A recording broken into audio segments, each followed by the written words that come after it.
नमस्कार दोस्तों, हॉकफीड न्यूज़ में आप सभी का तहे दिल से स्वागत है। खबर क्योंकि अयोध्या की है तो इससे पहले कि हम आगे बढ़ें, सबसे पहले देखिए जय श्री राम, क्योंकि राम का ही नाम है जिसके कारण आज पूरा समस्त संसार चल रहा है दोस्तों। और वो राम का ही नाम है जिस नाम को लेकर आज पूरा देश आज एकजुट है, क्योंकि अगर राम ना होते तो हम भी किसी काम के ना होते। तो दोस्तों, सबसे पहले कमेंट में लिखें जय श्री राम। फिर आपको बता देता हूँ अयोध्या से बड़ी बड़ी खबर है। अयोध्या से संबंधित, अयोध्या में राम मंदिर के लिए भूमि पूजन के बाद यहाँ की प्रॉपर्टी की कीमत आसमान छूने लगी है। दरअसल एक बड़े समाचार पत्र की रिपोर्ट के अनुसार अयोध्या में ज़मीन खरीदना अब आम आदमी के बस की बात ही नहीं रही। टाइम्स ऑफ इंडिया से प्रॉपर्टी कंसल्टेंट ऋषि टंडन ने कहा कि अयोध्या में अभी ज़मीन की कीमत 2000 से 3000 रुपये प्रति वर्ग फीट हो गई है। सुप्रीम कोर्ट के फैसले से पहले यहाँ 900 रुपये वर्ग फीट की दर पर ज़मीन आसानी से मिल जाती थी। और क्यों ना हो, क्योंकि बात ही कुछ ऐसी है, जब अयोध्या में श्री राम मंदिर बनने जा रहे हैं तो लोगों के अंदर एक उत्साह है, बाज़ार में एक उत्साह है और नए नए प्रोजेक्ट्स लॉन्च हो रहे हैं, तो कहीं ना कहीं इन चीज़ों का फ़र्क पड़ता है मार्केट रेट्स पर। उत्तर प्रदेश के मुख्यमंत्री योगी आदित्यनाथ ने अयोध्या में कई बड़े इंफ्रास्ट्रक्चर प्रोजेक्ट की घोषणा करी थी। इनमें 3 स्टार होटल, इंटरनेशनल एयरपोर्ट, कई 5 स्टार होटल्स और उनके साथ साथ भगवान श्री राम का म्यूज़ियम, श्री राम म्यूज़ियम, और अयोध्या को भारत का वेटिकन सिटी के स्तर पर बनाने का वादा किया है कि जिस प्रकार से ईसाई मत में वेटिकन सिटी को एक उनका एक गढ़ माना जाता है, इसी प्रकार से सनातन धर्म का एक गढ़ अयोध्या को उस तरीके से गढ़ के रूप में विकसित किया जाएगा हिंदुत्व के। इसके बाद से यहाँ पर ज़मीन की जो मांग है अचानक से बढ़ गई है। लोगों के अंदर बहुत उत्साह है, लोग इस तरीके से मतलब आगे बढ़ बढ़ कर अयोध्या में श्री राम मंदिर निर्माण के लिए ज़्यादा से ज़्यादा धन डोनेट कर रहे हैं, ज़्यादा से ज़्यादा पैसा लगा रहे हैं। वहाँ पर व्यापार प्रतिष्ठान खोल रहे हैं, वहाँ पर मिठाई की दुकानें और जो है होटल्स आदि खोल रहे हैं, तो बाज़ार में बहुत तेज़ी है।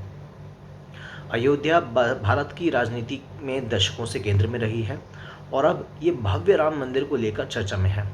राज्य सरकार की इंफ्रास्ट्रक्चर के लिए बड़े पैमाने पर ज़मीन अधिग्रहण जो करने वाली है, ऐसे में कई लोग ज़मीन में निवेश कर रहे हैं। लोगों को लग रहा है कि ज़मीन खरीदने के बाद राज्य सरकार जब इनका अधिग्रहण करेगी तो इनकी कीमत और भी ऊंची मिलेगी। एक बड़े पत्रकार ने अखबार से कहा कि अयोध्या में ये जो एक प्रॉपर्टी सेक्टर में जो बूम है ये तत्कालिक है। उन्होंने कहा कि नए खरीदार अभी जिस रेट पर ज़मीन खरीद रहे हैं, अगर उनकी सोच के हिसाब से भविष्य में यदि चीज़ें नहीं हुई तो उनको नुकसान भी उठाना पड़ सकता है। लेकिन लोगों के अंदर उत्साह इस स्तर का है कि लोग कह रहे हैं कोई बात नहीं, हम अयोध्या में जो हमें करना है वो ज़रूर करेंगे, जिन्हें अयोध्या के अंदर व्यापार खोलना है। क्योंकि जब आप समझिए कि अभी तो कोरोना वायरस का चक्कर चल रहा है, जब कोरोना वायरस के प्रकोप से दुनिया को निजात मिलेगी उस समय आप समझिए कि लोगों के अंदर जो भरे बैठे हैं, लोग चाहते हैं राम मंदिर विज़िट करना। मैं खुद जाना चाहता हूँ अयोध्या, जाकर राम मंदिर के आगे मैं माथा टेकना चाहता हूँ, लेकिन अभी आप जानते हैं कि परिस्थिति किस तरीके की है। तो ऐसे में लोगों के अंदर जो उत्साह होगा वो इतना, जब कई लाखों लोग जब आए दिन अयोध्या जाया करेंगे, तब ऐसी स्थिति में उन लोगों के लिए होटल्स, उनके लिए धर्मशाला, उनके लिए कम्युनिटी किचन्स, उनके लिए जिसे कहते हैं कि भंडारा वगैरह जिस तरीके के होता है, उनके लिए जो स्थान चाहिए और विश्राम गृह चाहिए होता है टूरिस्ट लोगों के लिए, तो ऐसी बहुत सारी चीज़ों की आवश्यकता पड़ेगी। तो लोग उनमें इन्वेस्ट कर रहे हैं ताकि आने वाले भविष्य में अयोध्या में एक वर्ल्ड क्लास स्तर की वहाँ पर सुविधाएं वहाँ पर टूरिस्ट लोगों के लिए हों। अखबार की रिपोर्ट के अनुसार कई लोग जो है यहाँ पर भविष्य के लिहाज से यहाँ पर निवेश कर रहे हैं। खासकर मंदिर और सरयू नदी के आसपास जो ज़मीन की मांग है वो बहुत तेज़ी से बढ़ रही है। उसका कारण कि मैं आपको बताता हूँ कि दरअसल कई लोग चाहते हैं वहाँ पर धर्मशाला बनाएं, कोई चाह रहे हैं कि कम्युनिटी किचन बनाएं, ताकि जब वक्त आए, जब वहाँ पर टूरिस्ट वहाँ पर लोग आना शुरू करें, तो बहुत से लोग हैं व्यापारीगण वगैरह जिनके पास बहुत पैसा है, वो सोचते हैं, उन्हें लग रहा है कि चलो हम यहाँ पर धर्मशाला बना देंगे तो टूरिस्ट लोगों के काम आएगी, कम्युनिटी किचन बना देंगे तो यहाँ पर गरीब लोगों की सेवा कर सकेंगे। तो इस तरीके से उत्साह बहुत है लोगों में। तो ये जो बात है काफ़ी, मतलब अब अयोध्या में आप देख रहे हैं कि बस लोग बस इंतज़ार कर रहे हैं। मेरे साथ साथ मैं समझता हूँ आप लोग भी सोच ही रहे होंगे कि किस तरीके से वो जल्दी से ये कोरोना वायरस के प्रकोप से प्रभु श्री राम हमें मुक्ति दिलाएं और फिर उसके बाद जल्दी से हम लोग प्रभु श्री राम के दर्शन करने अयोध्या में जाएं।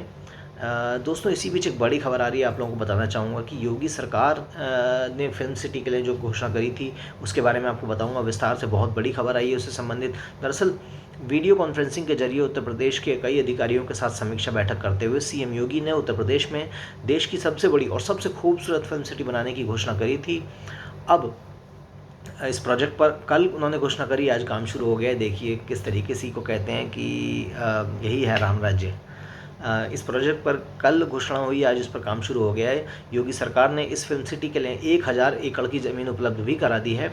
यमुना एक्सप्रेसवे के मुख्य कार्यपालक अधिकारी अरुणवीर सिंह ने अपर मुख्य सचिव अवस्थापना एवं औद्योगिक विभाग को पत्र लिखकर फिल्म सिटी के लिए जो उपलब्ध भूमि है उसकी जानकारी दी है। इस पत्र में फिल्म सिटी के लिए यमुना एक्सप्रेसवे औद्योगिक विकास प्राधिकरण क्षेत्र के सेक्टर 21 में औद्योगिक भूखंडों के लिए 780 एकड़ और व्यावसायिक भूखंड के लिए 220 एकड़ यानी कुल 1000 एकड़ भूमि उपलब्ध है। अब ऐसे में फिल्म मेकर मधुर भंडारकर, आपने नाम सुना होगा, उन्होंने पेज 3, ट्रैफिक सिग्नल और फैशन जैसी कई मूवीज़ बनाई हैं जिसमें उन्होंने इस देश की बॉलीवुड की जो गंदगी है उसको भी उन्होंने बाहर निकाल के दिखाया है कि किस तरीके से बॉलीवुड की असली सच्चाई क्या है। ऐसे में मधुर भंडारकर जी ने और काफ़ी इनकी देशभक्त वाली छवि भी है। इन्होंने रविवार को उत्तर प्रदेश के मुख्यमंत्री योगी आदित्यनाथ से मुलाकात भी करी। इस दौरान दोनों ने गौतम बुद्ध नगर जिले में देश के सबसे बड़े और सबसे खूबसूरत फिल्म सिटी के बनाए जाने को लेकर मुख्यमंत्री जी की इस घोषणा पर विस्तार में चर्चा करी। मुख्यमंत्री ने फिल्म निर्माता मधुर भंडारकर को भेंट स्वरूप एक सिक्का दिया जिसमें भगवान राम की तस्वीर उकेरी गई थी।